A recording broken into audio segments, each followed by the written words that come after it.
అందరికీ హాయ్ అండి. Welcome to Sakhi sweet home. ఈరోజు వీడియో ఆలుగడ్డ బిర్యానీ. ఈ కొలతలతో ఈ విధంగా చేయండి. కొత్త వాళ్ళైనా చాలా పర్ఫెక్ట్గా చాలా టేస్టీగా ఉంటుంది. ఇది మటన్ చికెన్ బిర్యానీ దమ్ బిర్యానీ కంటే మించి టేస్ట్ ఉంటుంది ఈ విధంగా చేశారంటే.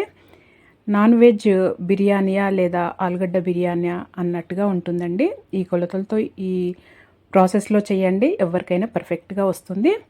ముందుగా ఇక్కడ నేను ఒక 2 గ్లాసుల బాస్మతి రైస్ తీసుకున్నాను. తీసుకొని మీకు ఎంత కావాలనో క్వాంటిటీ అంత తీసుకోవచ్చండి. నేనైతే 2 గ్లాసులు తీసుకొని ఒక 2-3 సార్లు మంచి కడుక్కున్న తర్వాత నీళ్లు పోసుకొని ఒక హాఫ్ అన్ అవర్ నాననిచ్చాను. 1 అవర్ నానినా కానీ చాలా బాగుంటుంది, బిర్యానీ అనేది మంచిగా వస్తుంది. నానకుంటే రైస్ అనేది గట్టిగా ఉండి సరిగా రాదండి. నానబెట్టుకోవాలి ఖచ్చితంగా బియ్యంని. ఇక్కడ నేను ఒక 4-5 పచ్చిమిర్చి, ఒక 2 ఇంచుల అల్లము, ఒక 7-8 వెల్లుల్లిపాయలు ఇలా మిక్సీ పట్టుకున్నాను. ఇది కూడా ఖచ్చితంగా చేసుకోండి, దీనివల్ల టేస్ట్ చాలా బాగుంటుంది. ఒక 2 టమాటోలు ఇలాంటివి ఇంత సైజు తీసుకొని ఇలా మిక్సీ పట్టుకున్నాను. పచ్చివే మిక్సీ పట్టుకొని పక్కన పెట్టుకోవాలండి. ఒక 2 ఆనియన్స్, ఉల్లిపాయలు ఇలా పొడవుగా కట్ చేసి పెట్టుకోవాలి. ఒక 4 పెద్ద సైజు ఆలుగడ్డలు తీసుకున్నాను, లేదా చిన్న చిన్న ఆలుగడ్డలైనా అలాగే వేసేసుకోవచ్చు మీ దగ్గర ఉంటే. నేను పెద్ద సైజు తీసుకొని పొట్టు తీసుకొని కడుక్కొని ఇలా నేను చూపిస్తున్న విధంగా పెద్ద సైజులో కట్ చేసుకోవాలి. జస్ట్ పెద్ద ఆలుగడ్డని ఒక 8 పీసెస్ చేసుకుంటే సరిపోతుందండి. పెద్దగా ఉండేటట్టు చూసుకోండి పీసెస్. ఇలా కట్ చేసుకొని పక్కన పెట్టుకున్న తర్వాత అంతవరకు ఇది బియ్యం నానిపోయినాయి. ఇప్పుడు పొయ్యి పైన నీళ్లు వేడి చేసుకోవాలి పెద్ద గిన్నెలో. ఇలా వేడైన తర్వాత ఒక 4-5 లవంగాలు వేసుకోవాలి. కొద్దిగా పట్ట, దాల్చిన చెక్క కూడా వేసుకోవాలి. ఒక 2 ఇలాచీ వేసుకోవాలి.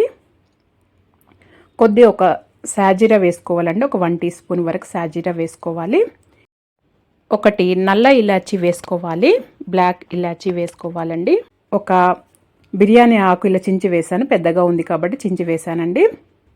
కొద్దిగా పుదీనా, కొత్తిమీర చిన్నగా కట్ చేసి వేసుకోవాలి. ఇప్పుడు దీంట్లో ఒక 1/2 టీ స్పూన్ గరం మసాలా వేసుకోవాలి. ఇది వేసుకోవటం వల్ల రైస్ అనేది ఫ్లేవర్గా చాలా బాగుంటుంది. ఒక 1 టీ స్పూన్ నూనె వేసుకోవాలి. నూనె వేయటం వల్ల రైస్ అనేది పొడి పొడిగా వస్తుంది.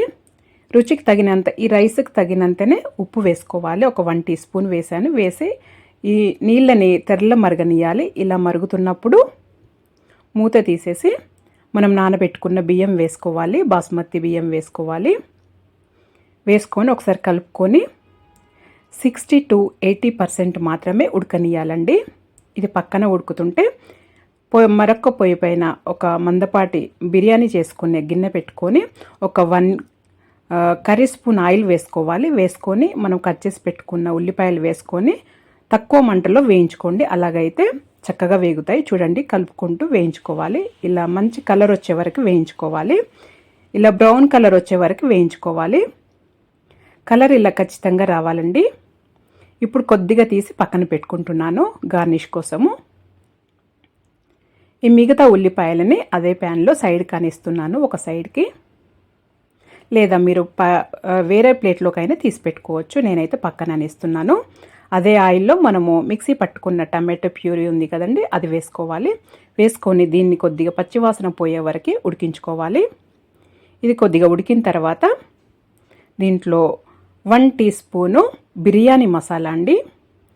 ఈ గ్రేవీకి తగినంతనే ఉప్పు వేసుకోవాలి. మనము బియ్యంలో కూడా వేసుకున్నాం కదా రైస్లో, దీనికి తగినంత చూసుకొని వేసుకోవాలి. ఒక 1 టీ స్పూన్ కారం వేసుకోవాలి. మీరు తినే కారాన్ని బట్టి వేసుకోవచ్చు. ఒక 1/2 టీ స్పూను గరం మసాలా వేసుకోవాలి. ఒక 2 టీ స్పూను ధనియాల పొడి, ఒక 1/2 టీ స్పూన్ వేయించి పొడి చేసిన జీలకర్ర పొడి, ఒక 1/2 టీ స్పూను మిరియాల పొడి వేసుకోవాలి. మనం మిక్సీ పట్టుకున్న పచ్చిమిర్చి అది కూడా పేస్ట్ వేసుకోవాలండి. ఇప్పుడే 2 టీ స్పూన్ల పెరుగు వేసుకోవాలి. ఎక్కువ పట్టదు, మనము టమాటో ప్యూరీ వేసుకున్నాం కాబట్టి ఎక్కువ పట్టదు. ఒక 1/2 చెక్క నిమ్మరసం పిండుకోవాలి. ఇలా పిండుకున్న తర్వాత మొత్తం చక్కగా కలుపుకొని ఆ ఉల్లిపాయలది కూడా ఫ్రై చేసుకున్న ఉల్లిపాయలది కూడా అంతా కలుపుకున్న తర్వాత ఆ పచ్చివాసన పోయి మంచి ఆయిల్ అంతా పైనకు వచ్చే వరకు దీన్ని లో ఫ్లేమ్లో ఇలా ఫ్రై కానివ్వాలి. ఇలా మూత పెట్టేసి చూడండి, ఇలా ఆయిల్ అంతా పైనకు వచ్చింది చూడండి, అలా అవ్వాలి. అలా అయితేనే టేస్ట్ చాలా బాగుంటుంది. మళ్ళీ ఒకసారి కలుపుకొని దీంట్లో ఇప్పుడు కొద్దిగా కొత్తిమీర, పుదీనా ఆకులు వేసుకోవాలి. మనం కట్ చేసి పెట్టుకున్న ఆలు కూడా వేసుకోవాలి.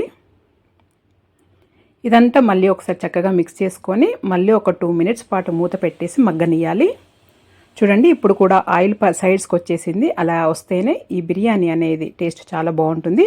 ఇప్పుడు దీంట్లో కొద్దిగానే వాటర్ పోసుకోవాలి.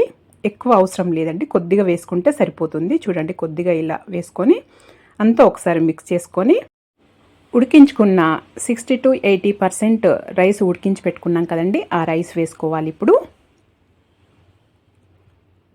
రైస్ అంతా ఇలా చేసుకున్నారంటే పొడి పొడిగా చూడండి చక్కగా పొడి పొడిగా వచ్చింది. ఇలా వస్తేనే బిర్యానీ చాలా బాగా వస్తుంది. లేకపోతే రైస్ విరిగిపోయినట్టు, నానబెట్టుకున్నా కానీ రైస్ విరిగిపోయినట్టుగా వస్తుంది. ఇప్పుడు అంతా వేసుకొని ఇలా వెడల్పుగా అనుకొని ప్యాన్కి పైన కొద్దిగా కొత్తిమీర, పుదీనా వేసుకోవాలి. అలాగే మనం ఫ్రై చేసి పెట్టుకున్న ఉల్లిపాయలు కూడా వేసుకోవాలి, ఫ్రైడ్ ఆనియన్స్. పైన కొద్దిగా గరం మసాలా చల్లుకోండి, చాలా ఫ్లేవర్గా చాలా బాగుంటుంది.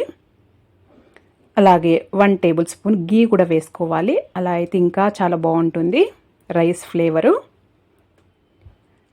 అలాగే ఒక 1 టీ స్పూను నూనె కూడా పైన వేసుకోవాలి. అప్పుడు రైస్ అనేది పొడి పొడిగా వస్తుంది.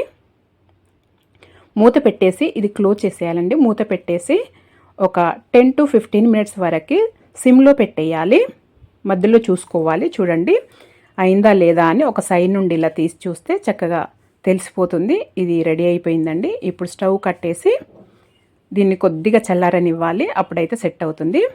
ఇప్పుడు తీసి చూడండి చక్కగా పర్ఫెక్ట్గా వచ్చేసింది. ఇలా తీసి సర్వ్ చేసేసుకోవటమే. ఈ విధంగానే తినేసేయచ్చు. చాలా అంటే చాలా బాగుంటుంది. మటన్ బిర్యానీయా, చికెన్ బిర్యానీయా అన్నట్టుగా ఉంటుంది. ఇలా ఆలుగడ్డలతోటి ఈ విధంగా ఈ కొలతలతో చేయండి. ఎవరికైనా చాలా పర్ఫెక్ట్గా చాలా బాగా వస్తుంది. అసలు ఎప్పుడు బయట బిర్యానీయే తినరు. ఈ విధంగా చేశారంటే ఇది రైతాతో కానీ ఇలాగైనా చాలా బాగుంటుంది. మరి మీరు కూడా ఒకసారి ఈ విధంగా ట్రై చేసి మీకు ఎలా వచ్చిందో నాకు తెలియజేయండి. మీకు కనుక వీడియో నచ్చినట్టయితే లైక్ చేయండి, షేర్ చేయండి, సబ్స్క్రైబ్ చేసుకోండి. Thank you for watching.